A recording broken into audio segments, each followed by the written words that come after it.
Já pensou em um jornalismo que você pode ler, assistir, ouvir, compartilhar e dialogar? Saiba mais em vempensar.estadão.com.br.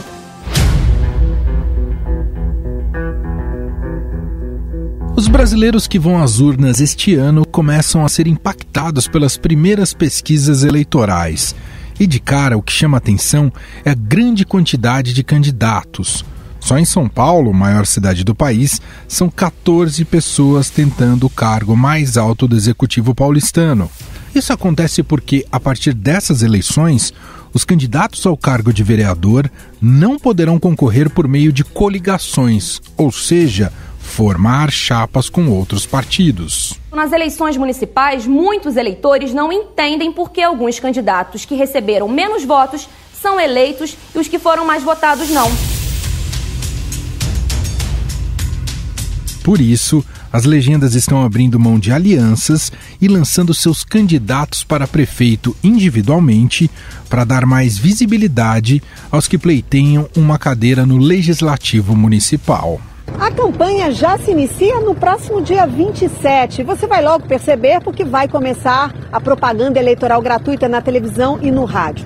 Por causa da pandemia, as atividades coletivas presenciais não são recomendáveis, mas está autorizado o uso de amplificadores e alto-falantes. Portanto, uma campanha com tantos candidatos deve elevar o ruído numa cidade já tão barulhenta como São Paulo. Mas é comum ver nas redes sociais militantes de partidos pedindo que algumas candidaturas sejam desfeitas para apoiar indiretamente outra mais forte. As eleições nas cidades brasileiras também mexem com a política na esfera federal. Os trabalhos na Câmara dos Deputados ficam comprometidos, pois boa parte dos parlamentares também vai disputar o pleito. Serão mais de 60 que estarão presentes na urna eletrônica, sendo 61 deputados federais e 2 senadores. Os deputados e senadores já estão de olho nas eleições. Essas eleições são, na verdade, a base para 2022. Entre as 24 legendas com representação no Congresso, as que terão maiores desfalques serão o PT, com 9 deputados e 1 senador como candidatos, e o Republicanos, com 6 deputados. Pelo cronograma do Tribunal Superior Eleitoral, a definição dos candidatos pelos partidos já se encerrou, mas o registro das candidaturas deverá ocorrer até o dia 26 de setembro, ou seja, alguns nomes podem ficar pelo caminho até lá. Além disso, as despesas de campanha devem respeitar um limite, que varia conforme o cargo disputado, a cidade e o turno da eleição. O município que tem o maior limite é São Paulo. O teto para os candidatos a prefeito da capital paulista é de pouco mais de 45 milhões no primeiro turno e de 13 milhões no segundo turno. Um outro dado interessante é de que a disputa municipal deste ano terá o maior número de prefeitos aptos a se reeleger da história.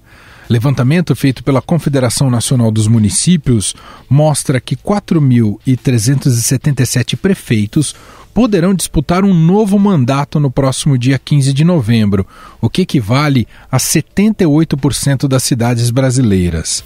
Historicamente, o índice de prefeitos reeleitos vem caindo a cada eleição. Em 2016 foi de 21%, o mais baixo desde 2000. Isso em um momento onde a reeleição no Brasil voltou a ser discutida, após o ex-presidente Fernando Henrique Cardoso fazer um meia-culpa ao ter aprovado em seu governo esse mecanismo. A reeleição causou uma desgraça no Brasil. O prefeito, o governador, muitos, até o próprio presidente, se endivida, faz barbaridade, dá cambalhota, faz acordo com quem não interessa para conseguir apoio político. Então a reeleição péssima no Brasil.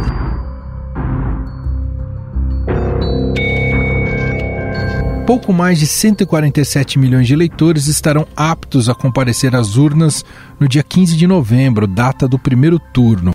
95 cidades têm mais de 200 mil eleitores e, por esse motivo, poderão ter segundo turno para definição do prefeito. Afinal, que surpresas as eleições municipais podem reservar? Quais são as estratégias que já estão na mesa? Converso agora com o cientista político, coordenador do blog Legis Ativo do Estadão e colunista do Broadcast, Humberto Dantas. Tudo bem, Dantas? Como vai? Tudo jóia, tudo jóia. Sempre uma alegria falar contigo, Manuel, e com os nossos ouvintes aqui. Dantas, bom, primeiro tema que gostaria de te ouvir em relação às eleições municipais. O Estadão fez um levantamento em que mostra que quase 80% dos prefeitos, 78,6%, estão aptos a disputarem a reeleição no país. E eu queria te ouvir o peso da reeleição num ano muito marcado por pandemia. Por outro lado, já queria colocar um outro contraponto de lembrar do último pleito, 2016, que foi o índice mais baixo de reeleição na história desde que foi instituída a reeleição. Tendo esses dois números, o que você pode dizer para a gente, Dantas? Bom, uma coisa acaba sendo quase que consequência da outra, a despeito de não ser apenas isso. Então, o primeiro ponto está aí, né? Quer dizer, quando você tem uma eleição, como a de 2016, que a gente chama de uma eleição silenciosa, uma eleição quase secreta, né? Metade do tempo, né? Foi o ano em que debutou aí a ideia dos 45 dias de campanha e não mais 90, ninguém querendo falar de eleição municipal em 2016, né? O assunto político do Brasil naquele instante era o impeachment da ex-presidente Dilma Rousseff, sem dinheiro, né? Primeira eleição sem as empresas e uma eleição sem o fundo eleitoral.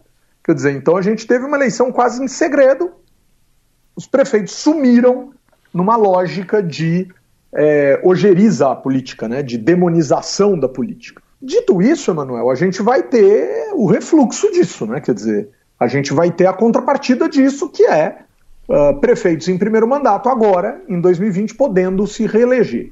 E por que tantos querem ou por que tantos gostariam de se reeleger?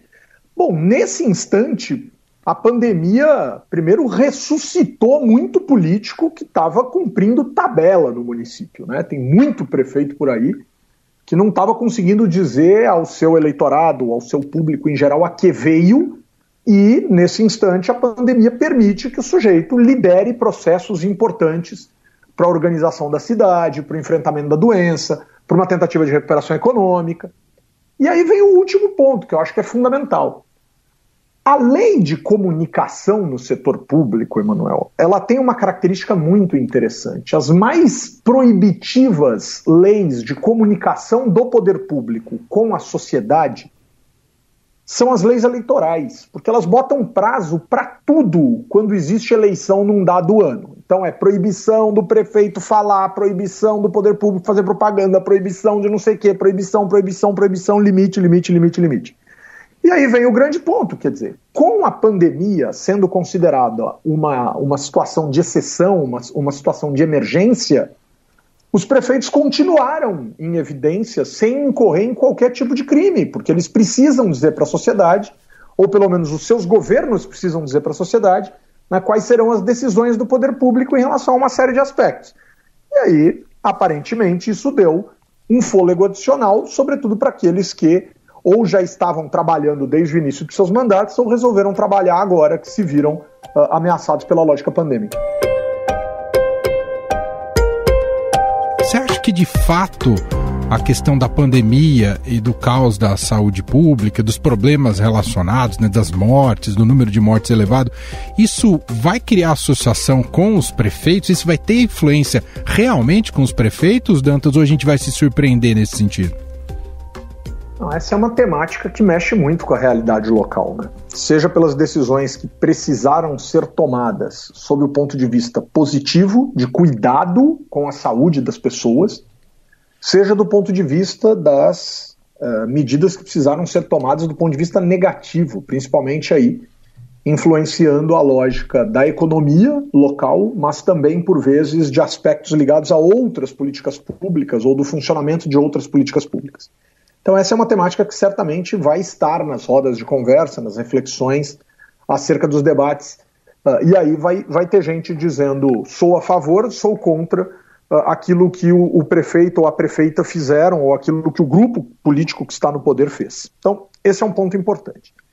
Depois tem a figura do presidente. Se a gente olhar, por exemplo, para as eleições municipais de 2008, né, o que foi a briga em torno do uso da imagem de Lula da Silva por parte dos prefeitos, né, o que foi a disputa dos partidos da base pelo apoio e pelo uso de fotos, declarações, depoimentos, etc, etc, etc, a gente percebe que, por mais que não seja uma coisa automática, a eleição municipal não interfere de maneira automática na eleição federal e vice-versa, mas a figura do presidente é uma figura politicamente muito importante, né? Lembremos, por exemplo, que em 2016, tô para tentar lembrar aqui, e não vou conseguir, Emanuel, alguém que tenha dito, olha, eu apoio o presidente Michel Temer em Brasília. Enfim, seja para o bem, seja para o mal, né, a figura do presidente é uma figura, por vezes, disputada ou evitada num pleito. Como você bem observou, a imagem de Jair Bolsonaro tem passado por uma melhoria nas últimas semanas. A questão central aí é entender se isso é homogêneo no país, e certamente não é, portanto, em algumas cidades será melhor usar a imagem de Bolsonaro, em outras não será nada razoável usá-la. E o segundo ponto é entender o que Bolsonaro vai fazer nessas eleições, porque Bolsonaro não me parece um agente afeito a grandes apoios municipais, tanto que nenhum partido político hoje ele tem, e eu tenho para mim que ele vai demorar a aderir a um novo, ou vai tentar de novo construir o seu, só depois das eleições, para não ter que ser fiador da campanha de ninguém, apesar de que em alguns casos isso será inevitável. Eu aproveito o gancho para te ouvir em relação ao cenário da cidade de São Paulo, que é um dos principais holofotes políticos, né, no âmbito municipal para o país inteiro. Celso Russomano lidera a última pesquisa, né, apresentada pelo Ibope, o Estadão publicou neste último domingo, Dantas. É um russomano que pela primeira vez se apresenta, além do recall que ele tem, o fato dele poder se associar a Bolsonaro será um teste importante para entendermos se essa associação com Bolsonaro, observarmos se isso será bem sucedido no final, Dantas? É um bom teste, Emanuel, mas a gente vai precisar medir a intensidade da aparição de Jair Bolsonaro nessa campanha. Primeiro, Republicanos não é o partido de Bolsonaro, né? Pode ser o partido dos seus filhos. Então, Eduardo não pôde migrar porque a janela partidária só abre, a janela para troca partidária para deputados federais e para deputados estaduais só abre em março de 2022. Ele ainda não foi expulso do PSL, se esforçou muito para ser, mas ainda não foi expulso do PSL. Mas Flávio Bolsonaro já foi, e agora em março, como abriu a janela para os vereadores, Carlos Bolsonaro se filiou ao Republicanos no Rio de Janeiro para tentar dar apoio à reeleição de Marcelo Crivella. Então Bolsonaro teria hoje, em tese, uma aproximação maior, se a gente for levar em conta aí os laços de família, não estou querendo fazer propaganda para nenhuma novela, mas se a gente for considerar aí os aspectos ligados aos laços de família, Bolsonaro teria razões de sobra para apoiar os Republicanos, né? Russomano e Crivella fazem parte de um mesmo universo, ligado a uma mesma igreja, ligado a uma mesma emissora de televisão, ligado a uma mesma família, enfim. Tem toda uma relação aí entre esses indivíduos. Mas precisamos ver o que o paulistano acha de Bolsonaro. As pesquisas que mostram que Bolsonaro está melhorando não necessariamente mostram que Bolsonaro é uma unanimidade, ou sequer está perto disso na cidade de São Paulo. E aí a gente precisa considerar que essa mesma pesquisa, Emanuel, mostrou que as taxas de adesão a Russomano e Bruno Covas são as maiores, mas também eles carregam consigo as maiores rejeições, como aquela de 2012, naquele segundo turno entre Serra e Haddad, em que Haddad menos venceu a eleição. Serra perdeu mais do que Haddad venceu, porque a rejeição de Serra superava a metade do eleitorado. Vou aproveitar também esse gancho de Russomano / Crivella. A gente já tem dito que o Russomano seria uma espécie de Crivella em São Paulo. Essa correlação se dá por conta do voto evangélico e a ligação com os evangélicos. E aí a minha pergunta, e aí não se refere só a São Paulo, mas também a Rio de Janeiro e outras praças no Brasil, do peso desse voto evangélico que cresce a cada eleição, não é, Dantas? É um fenômeno que eu tenho visto com assiduidade estudos na ciência política desde pelo menos os anos 90. Uma das primeiras armadilhas em que a ciência política caiu nesse sentido, Emanuel, foi acreditar que o evangélico é um ser, é um indivíduo, é um sujeito que só carrega consigo essa característica e é homogêneo. Então existem igrejas e igrejas, sujeitos e sujeitos, interferências e interferências das igrejas nas pessoas e coisas dessa natureza. Sem dúvida alguma, é uma variável importante a ser considerada, apesar de Russomano ter algo talvez a mais do que apenas esse vínculo com a lógica evangélica, que é essa defesa histórica que ele faz da questão dos direitos do consumidor. Então a gente precisa lembrar que é um sujeito que tem um espaço cativo numa emissora de televisão importante em termos de audiência, não a maior, mas importante em termos de audiência, e que vem há anos tentando marcar a sua posição e conseguindo com essa questão da defesa do consumidor. Talvez por isso, poderíamos aqui imaginar, que suas expressivas votações para o cargo de deputado federal estariam mais associadas a essa aparição nessa seara do que propriamente aos aspectos mais religiosos da sua personalidade.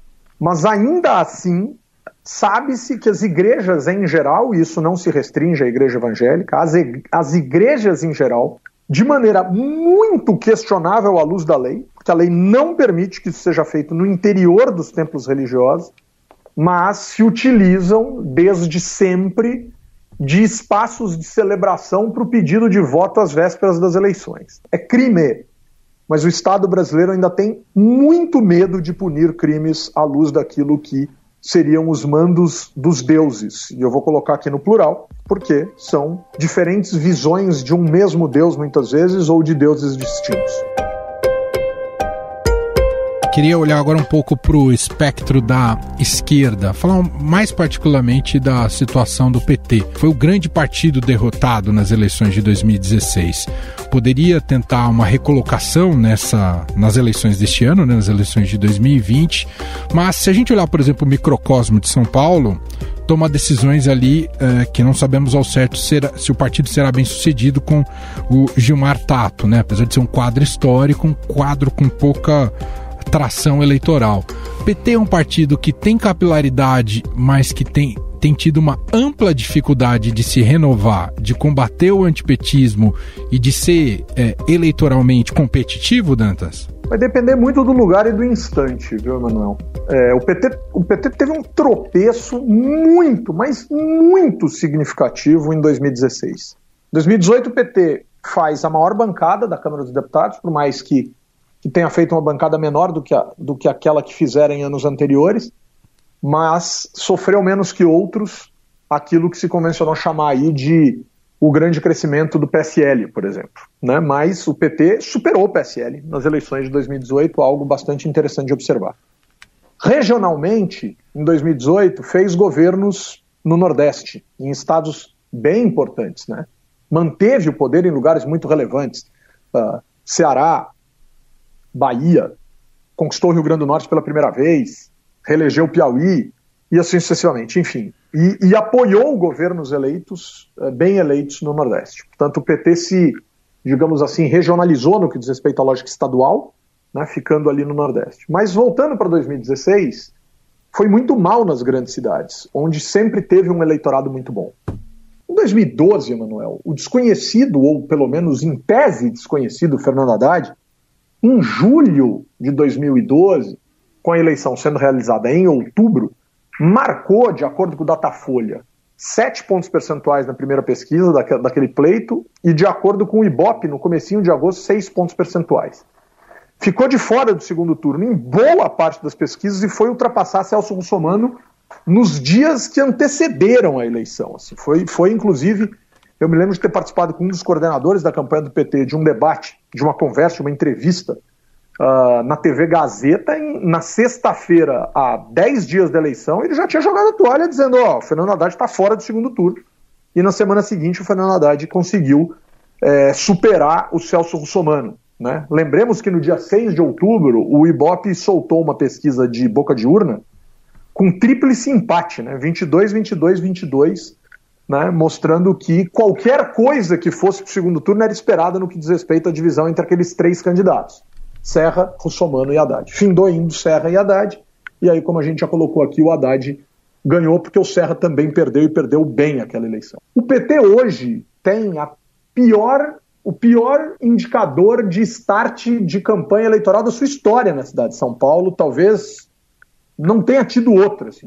Eu não me lembro exatamente como a Erundina startou em 88, mas provavelmente não startou de 1% que hoje tem o candidato Gilmar Tato. Quer dizer, o PT está começando de um jeito muito difícil, apostando numa liderança muito distritalizada na política paulistana / paulista, que é o Tato e a sua histórica relação com a Zona Sul de São Paulo, onde são bem votados como família, mas o PT começa muito mal e vai tentar apostar no Lula, e vamos ver se o Lula tem alguma capacidade de alavancar uma candidatura que vai ter muita dificuldade, ou que tem muita dificuldade de se apresentar para o eleitorado numa campanha curta, numa campanha que a gente está falando de pandemia, enfim, não estou enxergando o ambiente para o Gilmar Tato prosperar, né? E o interessante, Emanuel, é que é uma estratégia diferente àquela que o PT usa no Rio de Janeiro, por exemplo, onde a gente tem a Benedita da Silva como candidata à prefeitura, que é uma política extremamente conhecida no Rio de Janeiro e talvez vá se servir da ideia de ser uma das únicas, se não a única. Na verdade, o Francisco Dornelles assumiu o governo numa condição semelhante à dela, enfim, mas ela assumiu o governo do Rio de Janeiro quando o Garotinho saiu para ser candidato à presidência da República em 2002, e das pessoas que governaram o Rio de Janeiro nos últimos anos, é a única que não está presa. Então talvez a Benedita da Silva tente mostrar isso no Rio de Janeiro, mas indiscutivelmente ela não é uma figura desconhecida. Muito bom. Cientista político Humberto Dantas, coordenador do blog Legislativo, que tem o podcast também, podcast aqui dentro do menu do Estadão, vale procurar, Legislativo. Ele também é colunista do Broadcast. Obrigado mais uma vez, Dantas. Eu que te agradeço, sempre uma alegria enorme falar contigo e com os nossos ouvintes aqui.